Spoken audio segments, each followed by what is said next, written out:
Bonjour à tous, j'espère que vous allez bien. Nouvelle random review, cette fois avec le numéro 13 du soft Spider-Man paru au mois de mars. Donc le voici, le dernier soft cover Spider-Man, sous cette forme en tout cas, puisque Panini nous a dit qu'on aurait un nouveau soft Amazing Spider-Man à partir du mois d'avril. Donc 13 numéros, voilà. Bon en fait, il ferait mieux de faire pas saison, hein, saison 2020-2021. Voilà. Je pense que ça serait plus intéressant que de mettre des numéros qui de toute manière n'iront pas au-delà du 13. Donc bon, c'est pas très grave, hein, mais je pense que ça aurait été intéressant d'avoir cette rupture. En tout cas, ça va permettre de suivre. Même si en termes de d'arc, c'est pas tout à fait ça non plus. Bon, c'est pas très très grave. Donc, que comporte ce soft? Il comporte les Amazing Spider-Man 42 et 43, toujours dessinés par Ryan Ottley et scénarisés par Nick Spencer. Donc ça s'est terminé à la fin du mois précédent par le retour de Gog. Et oui, Gog qui a gardé les morceaux de tablette et dont on va avoir les origines. Incroyable, hein, je sais que ça vous intéresse. Hein. Moi, pas tellement, mais voilà, bon, c'est fait d'une façon sympathique, mais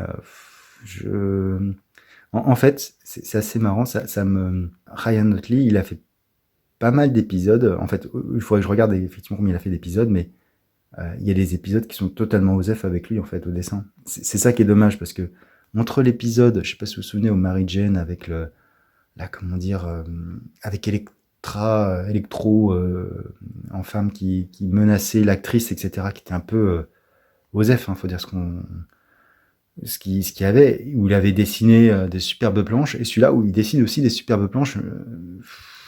Bref, je suis un peu mitigé. Bon, après, ça fait le lien par rapport à Gog, à tout ce qui s'est passé, sachant qu'effectivement, sa première rencontre avec Spider-Man, il a été mort dans le sable mouvant, hein, très sympathique. Mort, enfin, pas tout à fait, parce qu'il était revenu. Mais bon, ça fait le lien avec la tablette de vie, etc. Donc là, je vous spoil un petit peu, parce que j'avance les pages. Donc c'est hyper bien dessiné, mais voilà. Non, c'est bien dessiné. La fin, ouais, ok, c'est n'importe quoi la fin en fait. J'ai envie de dire, là pour le coup, c'est 3 épisodes dessinés entièrement par Ryan Ottley. J'ai envie de dire, mais bon, ok, c'est dommage de gâcher un talent dessinateur pour faire une histoire comme ça alors qui est pas inintéressante, mais qui se finit un petit peu en autre boudin quoi. Ou je sais pas. Enfin, je trouve qu'il y a pas assez. Là pour le coup, il y a pas assez de subplot qui se lance. Donc c'est la destruction. Après, elles sont fun les pages. Hein. Franchement, moi je regrette qu'il n'ait pas dessiné plus et qu'il n'ait pas dessiné des trucs vraiment épiques. Quoi, parce que vraiment, ce style est extraordinaire. Mais bon, c'est comme ça. Hein. Life is life. Et on poursuit avec Amazing Mary Jane numéro 6. Et oui, qui en fait était le début d'un nouvel arc. Mais comme ça c'est le dernier numéro, on reste totalement suspens. Donc voilà, je ne sais pas si c'était une bonne idée de la part de Panini de le publier. Ils disent que oui, je pense pas. En fait, pour les complétistes, oui, effectivement, il y a tous les épisodes qui sont parlés en français, mais y a-t-il des complétistes d'Amazing Mary Jane? Je me pose la question. Voilà. Alors c'est toujours scénarisé par Léa Williams et dessiné par Carlos Gomez. Alors, je crois qu'il a d'autres personnes qui dessinent avec lui. Bon, c'est toujours dans la même veine. Hein. On va pas se leurrer, c'est toujours la même chose. Le problème, c'est que effectivement, ça se termine sur un plot qui aurait nécessité d'autres numéros. Donc, on reste complètement sur notre fin parce qu'on n'aura jamais la fin, justement. Donc bon, très très étrange, très très étrange. On enchaîne avec le numéro 15 de Miles Morales Spider-Man, où lors du dernier épisode, en fait, Miles avait perdu son journal où il raconte tout ce qui lui arrive, et c'était retombé dans les mains de Dutcher, le vice-principal qui veut à toute force l'exclure. Donc voilà, donc c'était pas tombé dans entre bonnes mains. Et un épisode avec du bouffon vert, voilà, du bouffon vert version Ultimate, bourré d'action, franchement, très très bon. Moi j'ai trouvé ça très très bon. Là, en fait, Saladin Ahmed, c'est bien varié les moments de calme avec Miles et les moments d'action, et là c'est un numéro vraiment 100% action. Donc j'ai pas donné les crédits forcément, donc Saladin Ahmed bien sûr au scénario, et Javier Garron qui est revenu entièrement pour cet épisode, et franchement il a un style très bon quoi. Moi j'ai vraiment adoré. Vraiment les combats sont bien dynamiques, et puis il y a un vrai enjeu, des vraies difficultés, un vrai cast qui existe autour de Miles, et franchement rien que pour ça, ça vaut le coup hein. Franchement, un très très bon épisode. Voilà, je sais pas comment ça va évoluer, mais franchement, et puis les relations entre les personnages, regardez ce regard. On voit qu'il s'est passé quelque chose, on voit qu'il y a une vérité, on voit qu'il y a un doute. Et non, franchement, excellentissime épisode. Vraiment, j'ai qu'une envie que c'est qu'il y en ait plus. Malheureusement, comme c'est le dernier numéro, je ne sais pas comment. A priori, Panini a annoncé que ça allait sortir en 100%. Je suis très déçu parce que pour moi ça méritait d'être mensuel. Alors bon, certes Miles n'a peut-être pas autant de popularité que Peter, et encore je sais pas, mais je suis très déçu qu'ils sortent du soft et qu'on ait plus qu'un soft Amazing Spider-Man. Voilà, c'est très très décevant parce que franchement là les épisodes commençaient vraiment à monter, et que ça s'unisse comme ça, bah c'est nul quoi. Bref. La fin du soft et comme on dit, rempli de petits compléments. Donc les origines de Starlin, qu'on a pu voir dans Miles, et puis des numéros voilà, qui viennent de Marvel Comics Present, donc le 3 et le 4, qui sont des épisodes... alors quels sont les crédits? En fait j'ai du mal à tout voir les crédits. Donc scénario James Monroe et Engelhardt, dessin Ray Anthony Haight et Ned Lovett.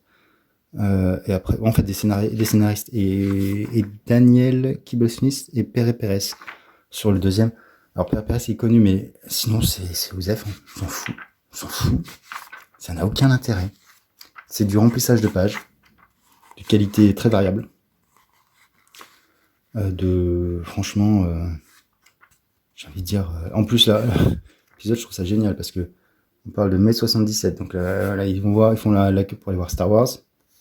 Mais quel âge Peter Parker 80 ans, là, quoi, faut arrêter. Vraiment, je vois pas l'intérêt de ce type d'épisode. C'est du remplissage à 2000%. On va dire ouais c'est sympathique, mais bon. Bref, non. Donc au final, un soft qui alterne entre le bon, avec les épisodes d'Amazing Spider-Man, très bon avec le Miles Morales, et de l'anecdotique avec le Marvel Comics Present, etc. et du moyen avec les origines de Starlin et Amazing Mary Jane. Donc voilà, c'est décevant de finir sur cette note.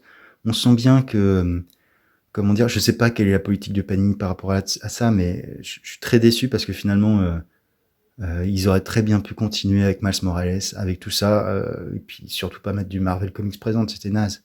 Franchement, remplissage de pages qui sert à rien pour un numéro avec des très bons épisodes. Donc très très déçu par la composition de ce numéro. Le mois prochain, on aura Amazing Spider-Man tout seul avec Last Remain et Sins Past, pardon. Non, Sins Past, n'importe quoi. Sin Rising. Décidément, tous ces péchés, bref, avec Sin Rising. Bon, bah, à voir, hein, mais je suis un peu déçu parce que en fait, ce format m'allait complètement. Bon, apparemment, il se vend pas, hein. Je pense que c'est ça la vérité, hein, c'est qu'il peut pas se vendre, hein, ou pas assez. Donc bon, bah voilà, c'est comme ça, c'est dommage, hein. J'espère effectivement qu'on conservera à un moment donné quand même le mensuel, parce que là, ça sent quand même un peu le sapin, hein, pour tout ça, parce que moi, j'imagine pas l'absence de publication mensuelle pour Spider-Man, mais j'ai l'impression qu'on pourrait s'y diriger, ce qui m'ennuie beaucoup. Ce qui m'ennuie beaucoup, parce que le format cartonné, bah, c'est plus cher, ça prend de la place. Et voilà. Moi, le soft, c'est un format kiosque, kiosque, simili kiosque, hein, mais qui franchement faisait bien le taf. Donc bon, à suivre. Comme d'habitude, si vous avez aimé cette vidéo, bah, n'hésitez pas à liker, disliker, commenter et à vous abonner sur ma chaîne. Ciao.